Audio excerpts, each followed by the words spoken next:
an Unspoiled Network podcast. This is Spoil Me, covering The Wall of Storms, chapters 39 through 41. The Farseer's departure, the corruption of Ra-Olu, and the interpretations of a letter. In these chapters, I wondered if Kuni was going to find out exactly what Gia did. And it turns out he does. But he can't actually do anything to hold her accountable. I hate it. Welcome to Spoil Me.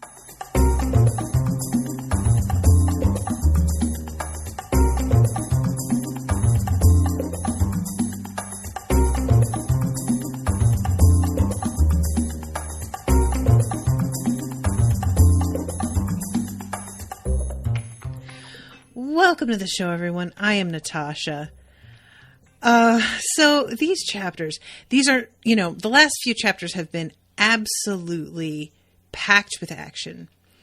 And these are much more sitting back and dealing with the fallout of everything that happened in the previous chapters.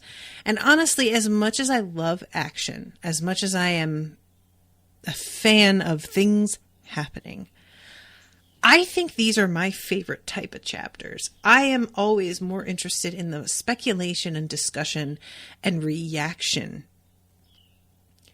to what's happened than I am in the actual, it's just more interesting to see the way that everybody copes with finding out about the details of things.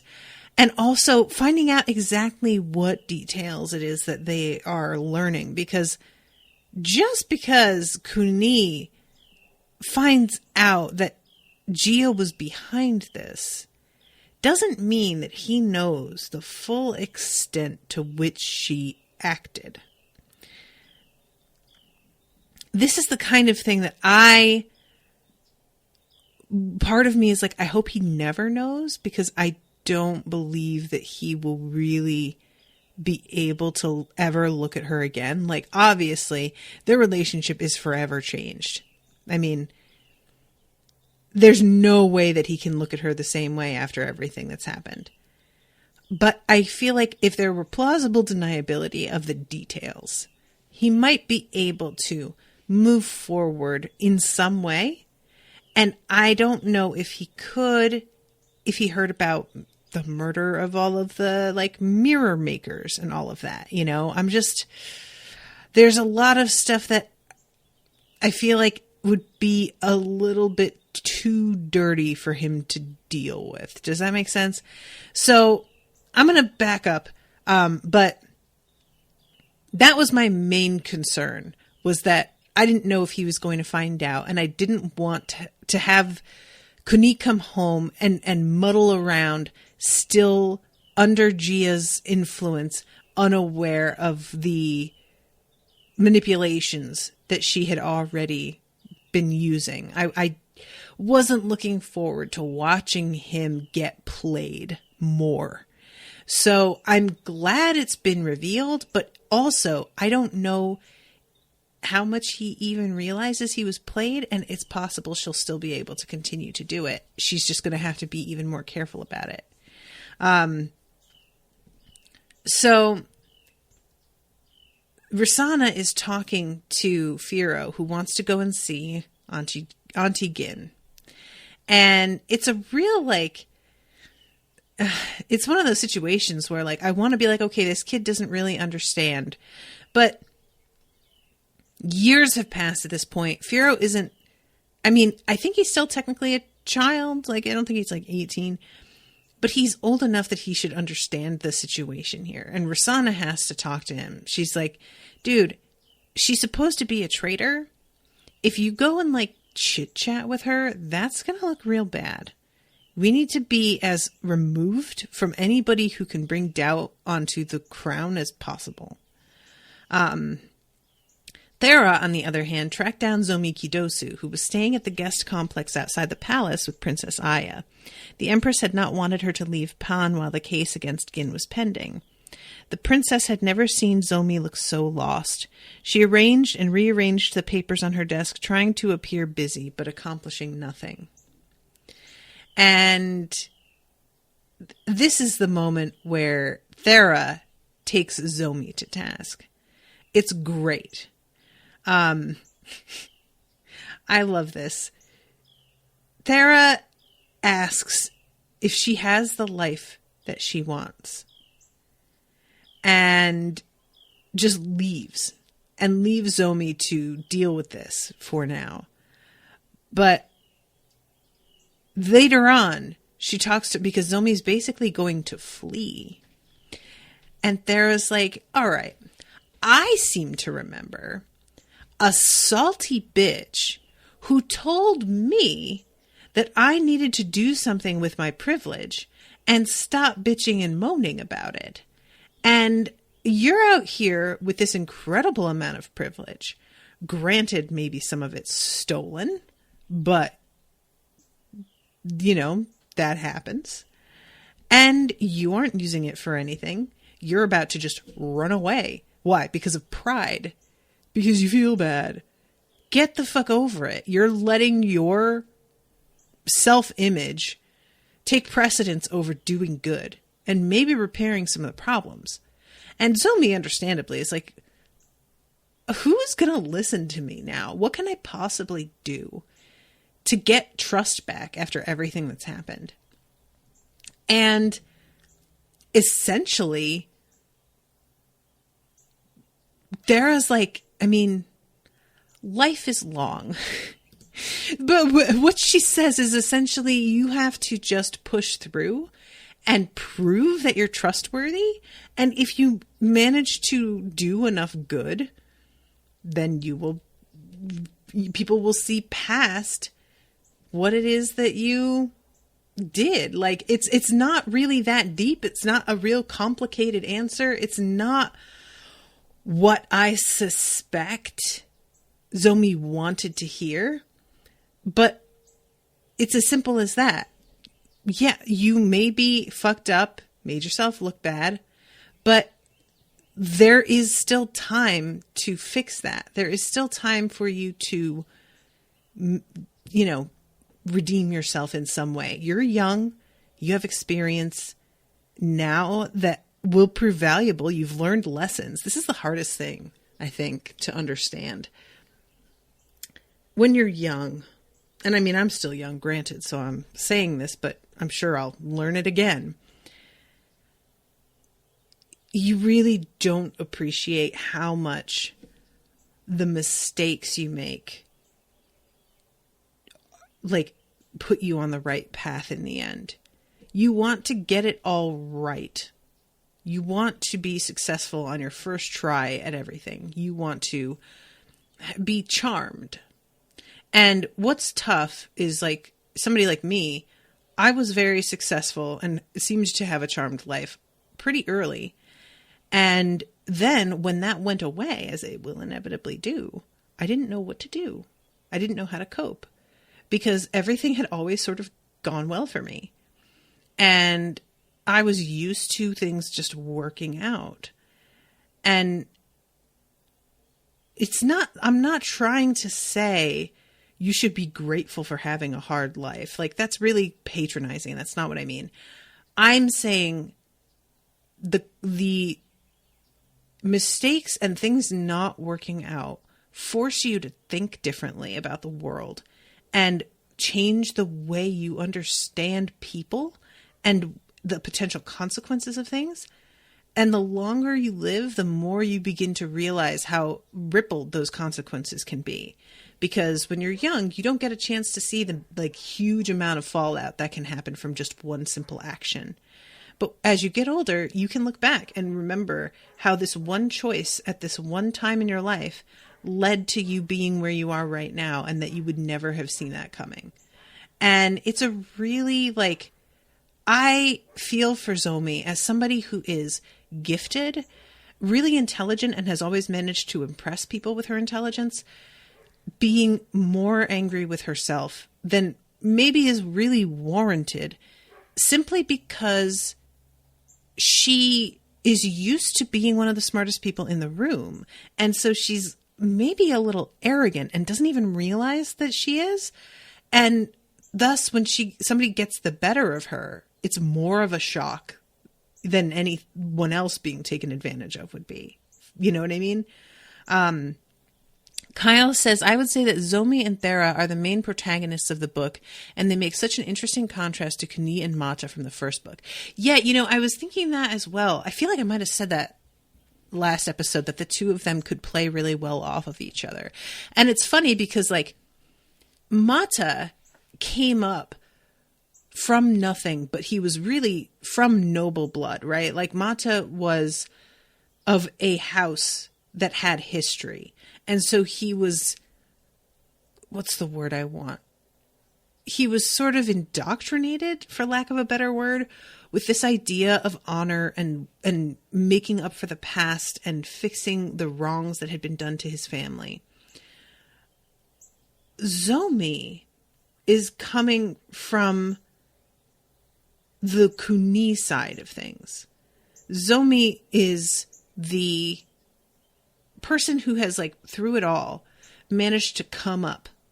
And a lot of it was luck. A lot of it was skill and simply, like, having the balls to do something really risky. And it's funny because,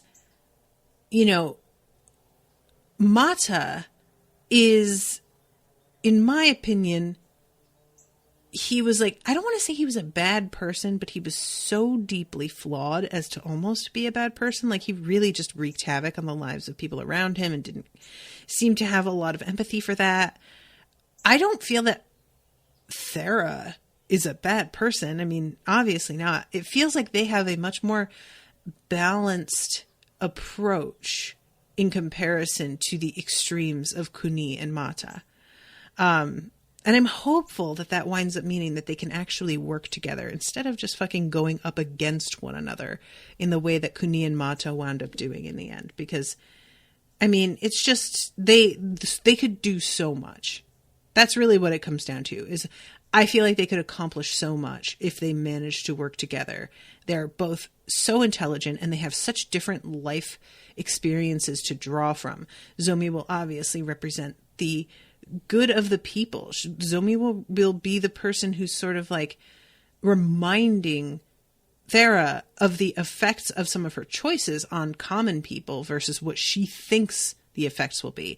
And that's the toughest part. I really think when people talk about, like, wanting to have a person in government who comes from humble beginnings, I think people believe that desire comes from a place of, like, I think that they want to think that somebody gets it.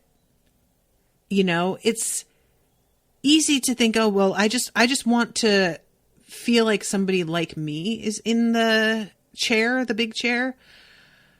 But really what it is I want you to, when you are writing a bill, not only look at the way in which this bill will ostensibly work. I want you to think back on the experiences that you had where you, like, thought that there was going to be something in place to help you. And then you realized not only was there nothing in place to help you, but if there were, you would likely not qualify for it. And that's what Zomi's good for. She's talked to Kuni already about the, way that he had organized the taxes to go up in certain places and how that actually wound up being put on the backs of the poor rather than being shouldered by the people that it was intended to be paid by. And that was because Kuni is a good-hearted person who simply thought, I will tax them more, without thinking of what the reaction of those cheapskate, greedy assholes was going to be. And Zomi is the one who thinks that through because she's been on the receiving end of it. Kyle says, I'm so excited. We're in my favorite section of the book, and there's so many things I can't wait for you to get to. I love that feeling. I'm really excited. That when you say that, I'm just like, oh, yay.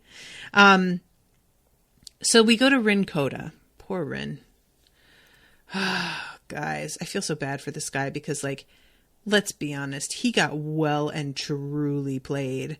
Like, this is a man who really, I mean, I definitely don't want him to kill himself.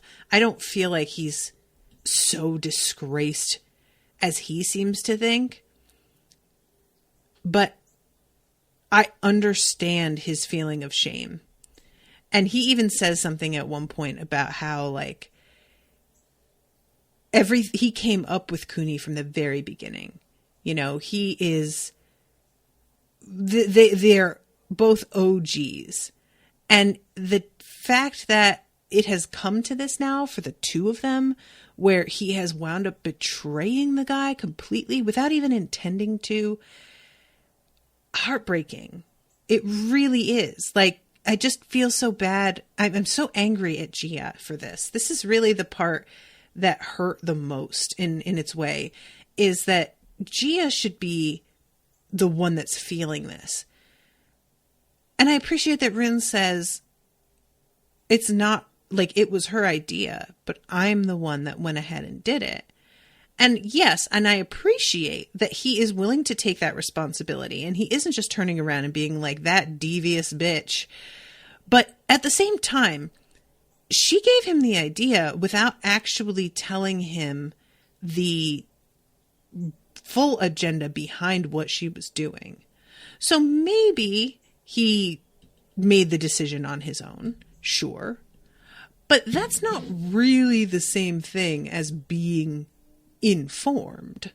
That's not really the same thing as knowing why you're doing what you're doing. And so I don't feel that it's really fair to basically abdicate responsibility on Gia's behalf. She lied about her overall intentions and played you. I get feeling I should have been smart enough to see through it, but I just feel really bad. That's what it comes down to. So yeah, he thinks Theka Chemo has been executed, which, yeah, that's a bummer. Gin Mazzoti's reputation is ruined.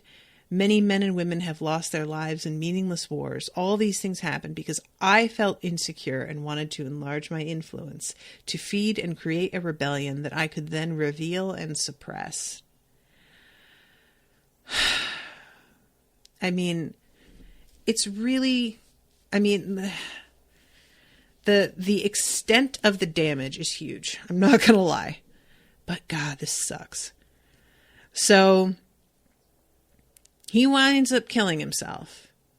And Gia and Kuni are then sitting across from one another next scene. And we find out that Otho Kryn has been killed.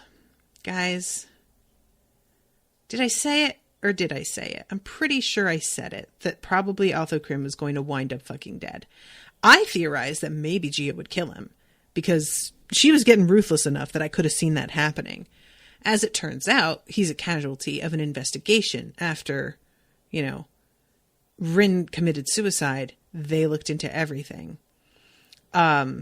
He revealed many instances of corruption and complicity, as well as outright fomenting of rebellions by the Farseers. Many scapegoats had been found and executed. That's one of the things. Many scapegoats. And Kuni is so angry. He's just like, first of all, I can't believe that you would do this. Second of all, you have put me in a position where I can't even reveal any of this, because it will undermine all of my authority. So you are forcing me to keep this horrific secret on your behalf and behave as if you didn't completely betray everything that I thought meant anything to both of us. And I have to just behave around you as if this hasn't happened in front of other people. I mean, ugh, I feel so bad for him. And she says they said it was suicide. Maybe it was true. Maybe not. This is about Otho. Love made one do strange things. His silence had been valuable. So she's thinking that maybe Otho realized they were going to question him and maybe torture him. And he decided to take himself out because he was the one who really knew everything other than Gia. And that wound up saving her ass because Kuni knows what the fuck Gia did. He's figured it out, but there's no proof. And if he can't prove it, there's nothing he can do. Eventually, she hoped he would understand why she had done what she did. Gia is sitting there just sobbing. And Kunim looks at her and just says, "You can't even apologize." And of course she can't, because she's not sorry. That's the thing. And you know, that's one of those things that, what do you want? Do you want her to say, "I'm so sorry that you got hurt"? Like, that's not really an apology. That's the "I'm so sorry that you're offended" kind of apology. You know, it's meaningless. And she isn't actually sorry. And that's the thing that I don't believe Kuni understands. He thinks that she must look at all of this and the fallout and be realizing what a mistake she made. But that's not it. She doesn't think she made a mistake. It's that the timing got fucked up because of this invasion. So as far as she's concerned, she did everything right. It's just external circumstances that interfered and ruined it all. And eventually Gia talks to Soto about it. And Soto tells her that she is still her friend despite it all. And there's this moment where Soto says, I think that because Gia talks about this dream that she had, Lady Rapa spoke to me of the importance of lasting structures and systems, as slow to change as rivers of ice. She spoke to me also of the impermanence of bonds of loyalty and faith, as unstable as flickering tongues of fire. So basically she's like, a god came to me and told me that this was something that I needed to focus on. And Soto is kind of like, all right, lady, look, I'm still your friend and all. Like, I'm not trying to bow out of that. But don't try to do this either, where you're like acting as if, well, the gods misled me. And Gia's like, okay, but that's not really what I'm doing. I'm just saying that reflects, I think, what I was already thinking. And Soto's like, okay, but you have to recognize, right, that is an oversimplified idea. The world is a lot more complicated than that. And Gia's like, I mean, yeah, but we have to try to make things better. I mean, just because I don't have all the answers doesn't mean I don't do anything. And Soto asks if she regrets it, and Gia says no. And Soto says, but your methods, I mean, come on. And Gia has something interesting to say in response here. She's like, the other people who have affected change in our history were people who had either huge power, like Mata, who had enormous charisma and managed to convince people of things, like Kuni, who were crafty and cunning, like Luanzia. They had their skills that would have avoided bloodshed. I don't have those. I had to do the best I could with what I have to work with.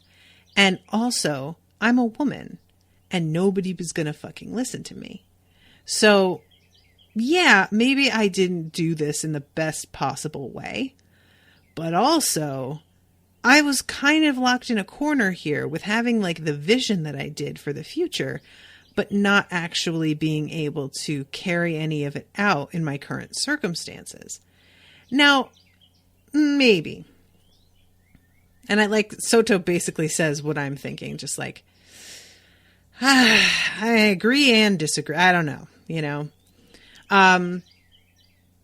So Soto asks her about shadow puppets, and she's talking about like the kinds of plays that they would watch as children. And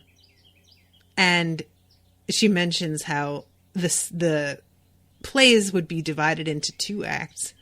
And at the end of the first act, everything looked like it was about as bad as it could possibly get. But there was always a second act. And I like that. It's one of those things I've always said. And it's the kind of thing that, like, I know as an adult, this isn't actually true. Not always. But a lot of the time it is. Everything will work out all right in the end. And if it's not all right, then it's not the end. And I know things don't always work out. I know that. But things can wind up, even if the issue itself doesn't get worked out, can lead to good things. We'll see. I just have a hard time supporting Gia on this one. I really do, you know. So then we have the meetup of the gods. This winds up being really interesting. We wind up finding out that the barbarians who showed up are basically seeing, and it's a really like, you know, they use a lot of the same language as Vikings. So I'm kind of just thinking of them that way. They are seeing a lot of their own gods in the depictions of the gods of this land. And they begin to change the images of the gods to match what they are familiar with from their own religion. And the gods begin to sort of transform in reality due to what they have been imbued with by the human beings. And here they're talking about the coming of the Anno was a time of bloodshed and widespread death. You're right that all of us did things we aren't proud of during the diaspora wars, but we were different then, younger, more like children. To become the people, we've also altered the way we dress, the way we speak, the way we fight and debate and love because of the Anno. All of us had walked among them in mortal form and taken them as lovers. The Anno changed us with their worship and philosophy and culture as much as we have changed them with our guidance and persuasion. I would hope we have grown in our sense of responsibility. That's one perspective, but I'm forgetting which god this is. Tazu, the shark. That's right. Tazu's basically like, listen, I mean, that's all well and good, but he says, how do you know that in 1,000 years, these strangers who call themselves the Lauku will not also build great temples to us and praise our names and think of themselves as the people of Dara? Let them fight and go on, you know, doing what they do, and we'll keep doing what we do. Let's let the most interesting thing happen. And they are debating how to interfere here. We can't just stand by. The Lauku worship their own deities. Tazu, you are the jealous sort. Aren't you worried that if they win, we will be forgotten and fade away? So it doesn't seem like it's occurred to them that maybe we can be adopted, essentially, is what happens. And that's pure speculation. We haven't even met these other gods. You just want more people to die. I love this, that these gods are not functioning as all-knowing beings with answers. They are functioning as almost human beings in different countries, where they behave as if their other gods actually exist and they just haven't met, which is wild.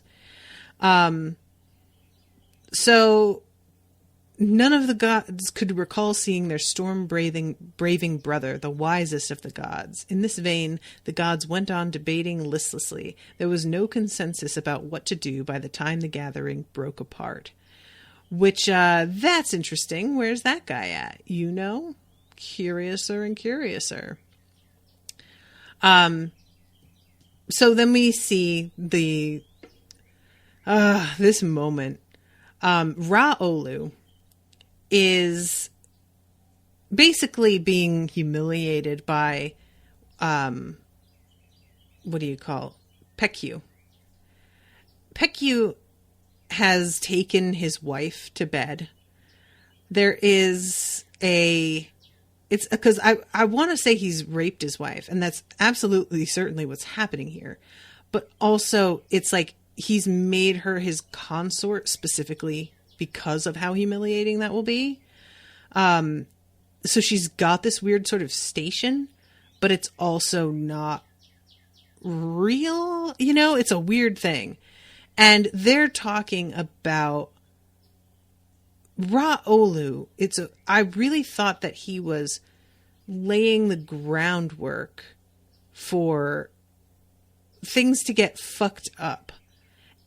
But when we hear about the assessment of who Ra-Olu is by Zomi later, Zomi believes that Ra-Olu is kind of rolling over for these guys because he thinks that's the easiest course of action.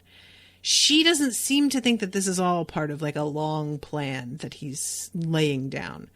I'm hoping she's wrong about that, but you know, I mean, who knows?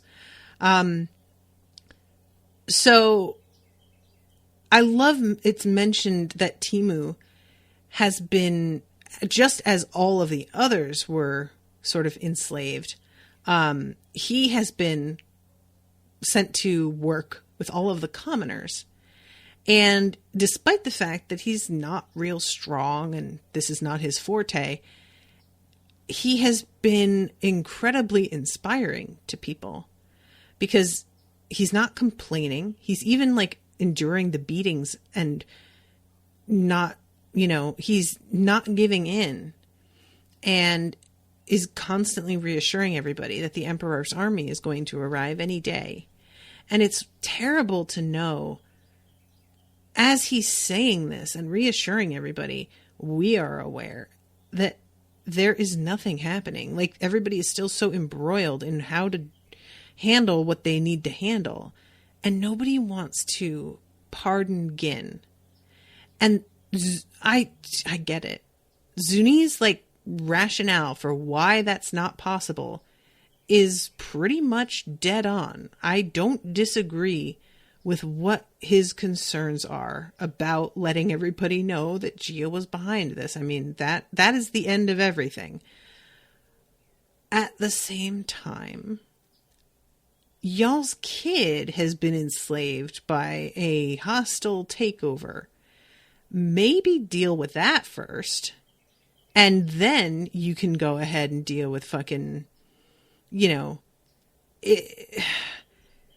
I just want everybody to be more aware of what it is that Timu is going through right now. I want everybody to respect him more than it seems like they do. I don't know that they have any idea what it is he's enduring. So until now, Ra-Olu had stuck by his lord. This sudden change in tone was intriguing. And that's what made me go, okay, maybe Ra-Olu is like dicking around. Maybe he is trying to undermine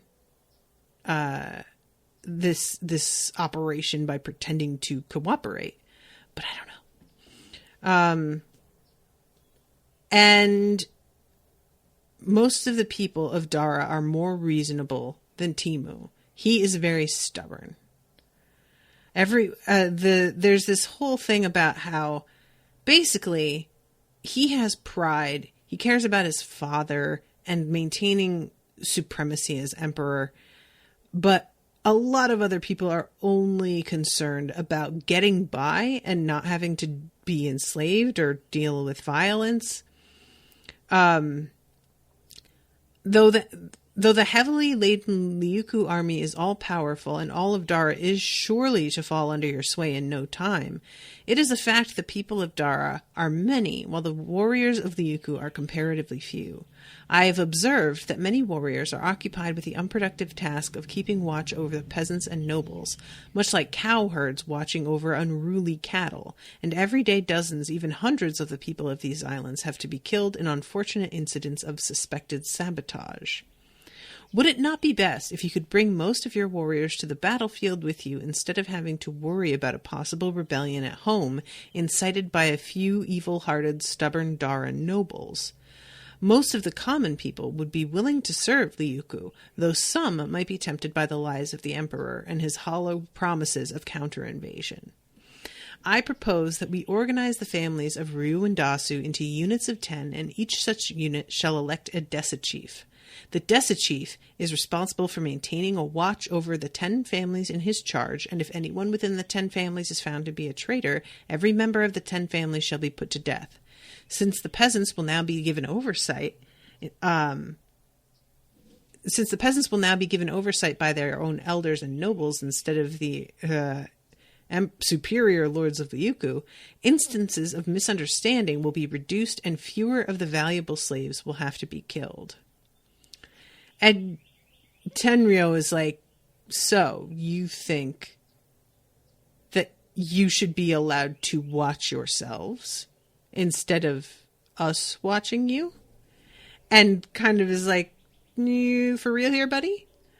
But Lady Lawn, who is sitting in his lap throughout this conversation, by the way, chimes in and is like, yeah, I mean, you could make it motivating to people by offering rewards if they turn up traitors. And this is the kind of thing that, like, I feel like never really works out the way that you want it to, because people will just make up whatever they need to in order to get a reward in the moment without really thinking through how this is going to splash back on them. I don't know. There's just something about this that feels like, I don't know. There's a look that the two of them exchange in which I assume this is them acknowledging to one another that they are on the same page with, like, leading this guy down the wrong path. And Tenryo basically is like, yeah, I guess we could give that a shot. If it works out, I'll reward you and you might be able to move into the governor's mansion. And Pekyu Tenryo gave the orders the temples of the gods and their priests and monks were not to be disturbed. After all, they weren't barbarians. They were a pious people also. And this is when we get the changes in what the statues of the gods look like and whatnot. So then we go to chapter 41. And Gin is sitting in this, like, new and improved prison cell. No bars on the windows. There are paintings. There's a little stove. There's incense. But Gin didn't think her new home was particularly different from the dank cell where she had been kept. She was still a prisoner. The emperor handed the sword to Gin. She accepted it. This was the second time that he had given this sword to her. It seemed like a dream. Gin tells him that her conditions for leading the army have not changed, that he still needs to announce innocence on her behalf, that he will apologize to all the nobles and to Theka Kimo, who died for no reason, that you will imprison Gia for the rest of her days and make Rosanna the new empress. Only then will I consider the request. And Kuni says that he can't do that. He says at first she proved that Theka was temptable. And Gin rightfully replies, who isn't? Because, like, we were in Theka's POV. And it wasn't even that he was temptable. It was that he was scared. he didn't know where he stood. He was insecure. And listening to poor advice from somebody with an agenda, you know? And he says, everything will be lost. Everybody will lose faith in my authority. And she's like, yeah. And whose fault is that? Maybe people should lose faith in your authority, my dude. Like, you fucked up real bad. I'm not really crying over it, you know? And he says, if we were truly at peace, I would be willing to risk it to right this wrong against you, but we're not at peace. And if we don't fight together, and if people don't trust me implicitly, we're not going to win against these fucking invaders.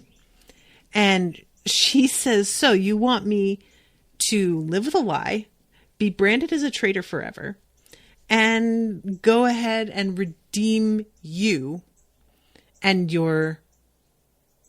and make it look like I'm trying to redeem myself. And he's like, yeah, I do. I'm sorry. And for a moment, she considers it, but she can't. The humiliation is too much. And I think this author is being very real to her character. I don't see her overcoming this. You know, she's like just thinking about being arrested and the way she was treated. And Gin says, what pains me is the fact that you cannot deny that at some level you agree with Gia. That's why you had taken Fasa and Rima away from me years ago and sent me to Gajira. You also believe that power is always corrupting, and because of that, you wanted to weaken my power base. Suspicion poisoned the bond between us long before today. And Kuni brings up old shit. And it's like, hey, remember that time that you declared yourself queen, but didn't ask me, even though I was supposed to be the one in charge, because you were afraid that I might come down on you? You weren't exactly communicating. You were suspicious. You were all of these things as well. And I tried to be trusting. And Gin shoves the sword into the wall, into like a crack between the stones, and breaks it. And she says, I'd rather break than bend to preserve a lie. I'm tired of letting power wield us. I cannot be your marshal unless you clear my name. You must fight this war on your own. Again, I mean, I understand. I'm not even that mad at her. You know, I can't be that mad at her. Like, she got set up so bad. And it's so transparent how it happened, and he knows now. And just the fact that there's nothing to be done to sort of fix this. If she were a less prideful and more noble person who was interested in the well-being of the land at large and its people more than she was interested in her own reputation, then she might be willing to set all of this aside for the good of everyone. But Gin, her reputation is it. That's what she's got, you know, like that's how she built her whole life. Man, so annoying. So then we have the scene between Zomi and Thera. And I love this. Thera calls her a fool. You made mistakes. So what? Were you not the best student of the greatest strategist of Dara? And Nate lists off all of her accomplishments. Yet today you slink away like a wounded puppy instead of pledging all your talent and power to help your lord and yourself in a moment of need. Can you not do more to help those you love by staying at the court and bearing the shame of your disgrace? I love this. It's this moment of just like, oh, really? So you're too pussy to fucking stand up to the fact that you have this rep now? And I like this. Zomi looks at Thera and is thinking of like the girl that she used to be and is realizing that Thera has come a long way and sees her as, quote, regal. which is good. I'm hoping that things work out for Thera.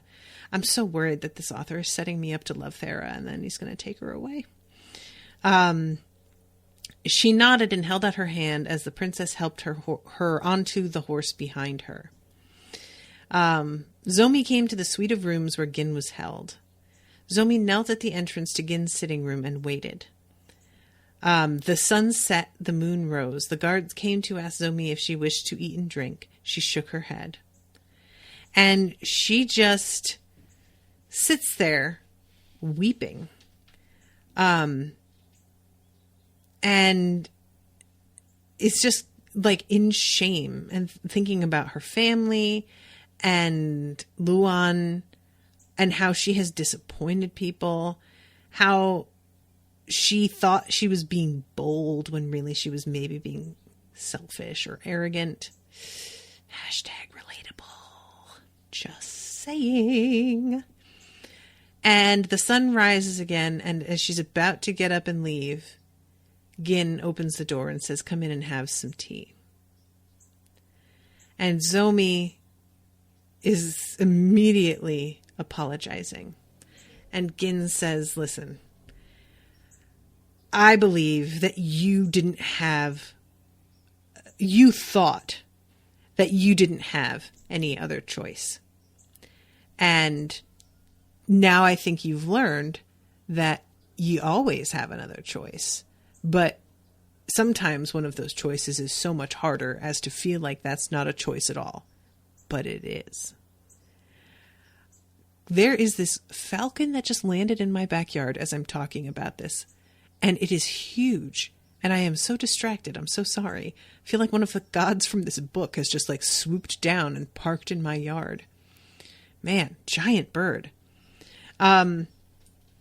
So Gin says, "You have had too many successes at too young an age, but humiliation can be a good teacher as well." That's so funny. I was saying that earlier, but I forgot that she says that like herself. You have talent, but you must learn to guide that talent with wisdom, which can only be taught by failures. Ugh, what a line. I love it. So fucking true.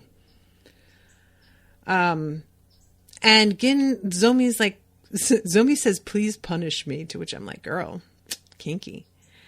But Gin says, "You've punished yourself enough, which is why I left you overnight by yourself. I needed you to just sit with what you did and think your own thoughts, because I knew that would be worse than anything I could say. What you need now is forgiveness and the resolve to go into battle against doubt anew." So then we get the letter. And I love this whole letter.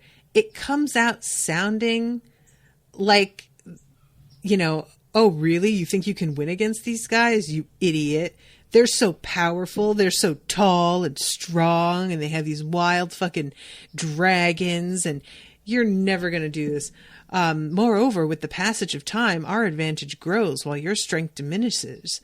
Without a source of lift gas, how will you keep your airships aloft over time? We will upgrade the equipment of our warriors with the seized weapons. The people of Dara already tremble at the mention of the great Peku's name, and the more time passes, the greater the fear grows. They will not fight for you with conviction. They seek to threaten the stronger when you're the weaker is not the act of a wise sovereign. Prince Timu is a happy guest here and has no wish to return." Yeah, okay. In time, perhaps Timu will ascend the throne of Dara and rule some parts of Dara as a loyal thane of the Liuku. And then he talks about the animals, the Garinafins enjoy the well-deserved respite of the fragrant hay after their soaring victories. The great Peku is looking forward to seeing you soon. I hope our first encounter will be akin to the ancient spearman prostrating himself to welcome the arrival of the sun, symbol of the great Peku himself. Our winged beasts, riding on the city ships gifted by Mapidere, shall determine just who is the true master of Dara. And Emperor Regan is just completely beside himself with this letter. And Rosanna has to stop him and be like, dude, you can't just attack because you're mad about this right now. Look, I get it. I get it. It's insulting. You're pissed. No doubt. But nevertheless, there might be some things that we can read into on this. And Kogoyelu says that he thinks maybe Kuni is wanting to attack too quickly because he is distracted by thinking of the safety of his son. And Zomi says that the prime minister is right. And there's this moment, I feel bad, I do. Kuni glanced at Zomi suspiciously, not bothering to disguise his distaste for the woman. He had accepted Zomi's resignation without any regret, believing her character to be suspect after she confessed her stolen past to the grand examination, which in truth didn't bother Kuni much, and recanted her accusation against Jin Masoti, which did. Gin Masoti. I always say her name in different ways every time I say it. The only reason she wasn't punished more was because digging for the truth behind her errors would have created greater scandal for the imperial family. So at first when that sentence started and I was like, really, you're mad that she stole the pass? You're mad about that, Mr. Trickster God? But it turns out that really wasn't the issue. Fair. And Kuni, when she says, like, maybe give him a chance, Kuni is like, oh, really? Don't you think that's like a little bit convenient for you to think that? And Zomi says, even if a knife has injured you in the past, it's still a good knife if you wield it right. Princess Thera had vouched for Zomi and asked her to be made into one of her personal advisors. Kuni had decided it was time to give Thera more responsibility. And he did know that Zomi is super talented, intelligent. Like, she's a good advisor to have. So he has to kind of be like, I don't like her. I don't like any of this, but she is good though. All right, fine. Which I do find kind of amusing, to be honest. So Zomi continues and says, even though Raulu has betrayed your trust by acting as an amanuensis, is that... God, I don't even know how to say this word, I'm realizing. I'm looking it up.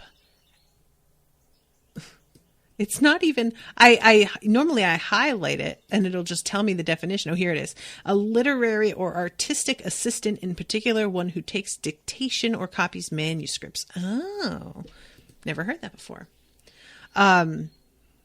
His desire to please his new master with florid prose may provide us with useful intelligence. In my experience, Ra-Olu and Lady Lon are a vain couple who feel the constant need to boast and strut and cannot suffer humiliation. This may explain the ease with which they betrayed you as well as give us an advantage. So that's what made me go, oh, were they serious with that talk? I just assumed they were like scheming. But now I'm realizing she says they cannot suffer humiliation. But there is the description of Timu being an inspiration because he is bearing humiliation. And I'm wondering if that's like meant to be a clue here, that Zomi knows who these people are and she isn't wrong about her assessment of their personalities, but they are being provided with an excellent example of how to do their best in this situation, and they are taking it to heart and actually trying to be better. If that's it, I'm happy about that. That's kind of cool. So there's all kinds of information that they are able to get from this. First of all, that Prince Timu is not in immediate danger. They don't realize that he's getting like enslaved and beaten the way that we do, but nevertheless, his boast of a strategic imbalance between the two sides is confirmed by our own scouting, which tells us that the Ryukyu are confident. And their morale is high, and a regular like assault is not a good idea. And then they like parse it a lot more. And the emperor says, why should he limit himself to Ano illusions now that he serves a different master? What is, he's talking about the spearmen welcoming the sun. And Zomi says, Ra'olu has always had a contempt for the natives of Dasu, but he fancies himself a good regent and makes an effort to study local phrases. The spearmen is the name of a summer constellation recognized by the peasants of Dasu, and the only time it can be seen in the east is right before dawn. And the only time it can be seen in the east right before dawn is in early spring. So Minister Olu may have inadvertently revealed to us the Liuku's plan to invade in the spring. Again, they're saying inadvertently, but it appears to me that was on purpose. I'm hoping, again, I'm going to keep saying I'm hoping. I want this to be a concerted effort. I don't want this to be some guy, completely betrayed you and is basically taunting you about how you're definitely going to lose this war, and then happens to accidentally let some shit slip. I want him to mean it. But that's just my ideals. And the mention of the city ships tells us the Garina Finns are incapable of doing long-distance flight.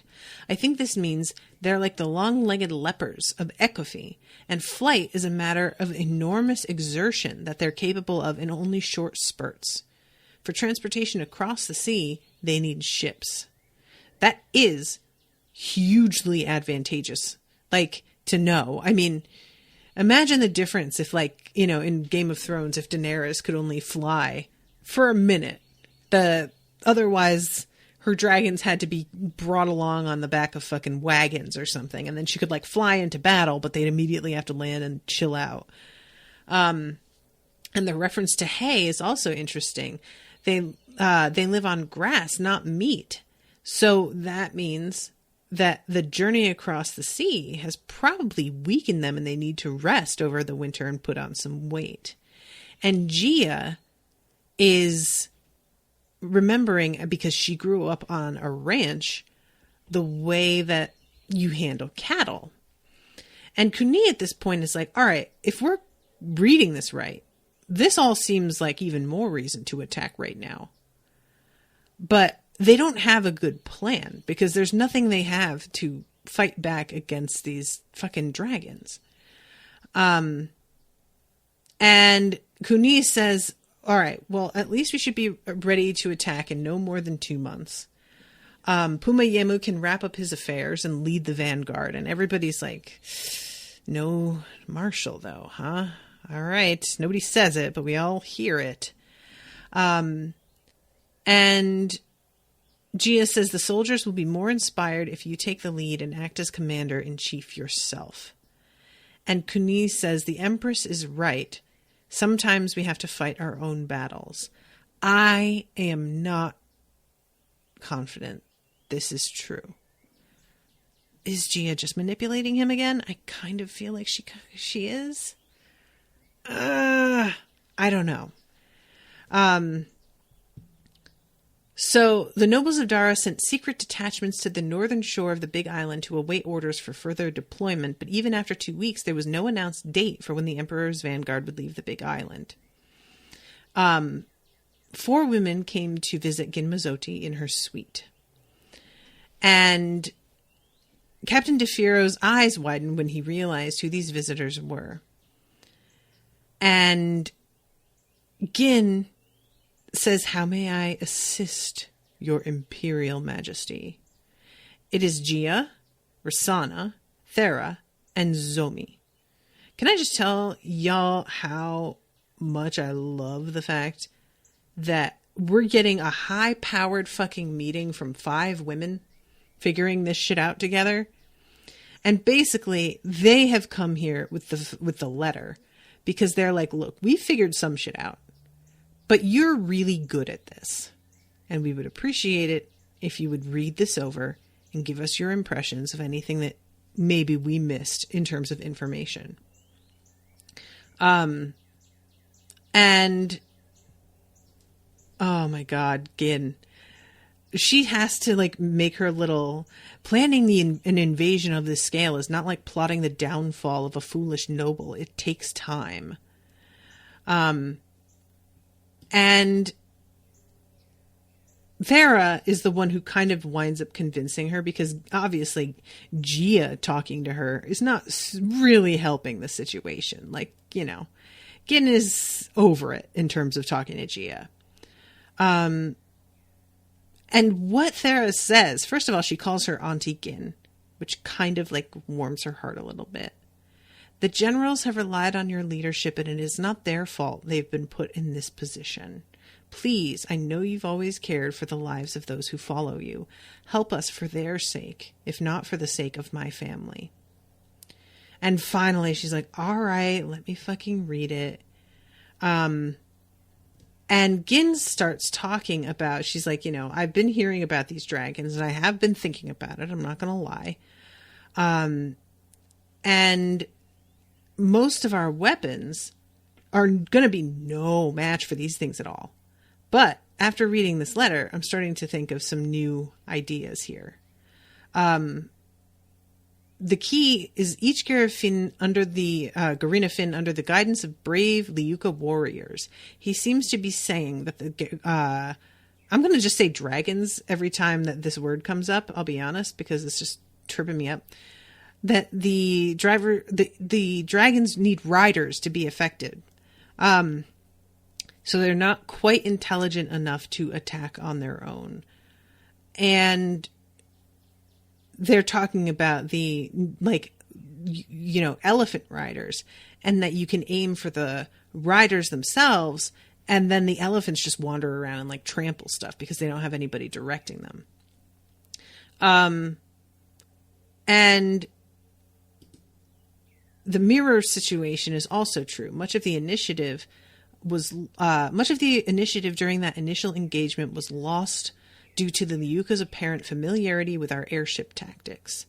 And Gin is basically like, look, I have a feeling Ruthie told them a ton of shit. So we don't even have the advantage of doing things that are surprising because they know it all already. That is, if we keep using the same weapons as we have always used. But maybe we can do something else that he never mentioned to them, and that will be the edge. And this is when Gia comes up with the this idea from the ranch of they would ferment basically cow, sheep, and pig shit to make fertilizer. And it could become volatile, which we know, I mean, it's used in bombs still. And she says that they would place it in a sealed jar with water and basically let the fumes out through a tube that, because it was sort of pressurized, they would light the end of the tube up and it would just fucking go up like a torch. And one of the jars like exploded in one of the kids' faces and they made us stop doing it. But they're thinking like, maybe we can do something with this. Maybe we can make some bombs, basically, which is pretty cool.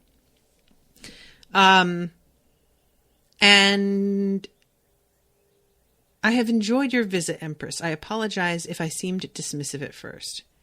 She was going to say, had we conversed like this in the past, perhaps we could have become friends. But she held back. It was too late for that. And I'm hoping that this leads to not necessarily a reconciliation, but maybe they can work together more. Fingers crossed. All right, I'm over time, so I better go. Thank you very much to Kyle for commissioning this. I'm really enjoying this book. This is so much fun. Can't wait to find out what happens. And I hope you guys are enjoying listening, and I'll be seeing you again soon with a new episode. Until then, wash your hands.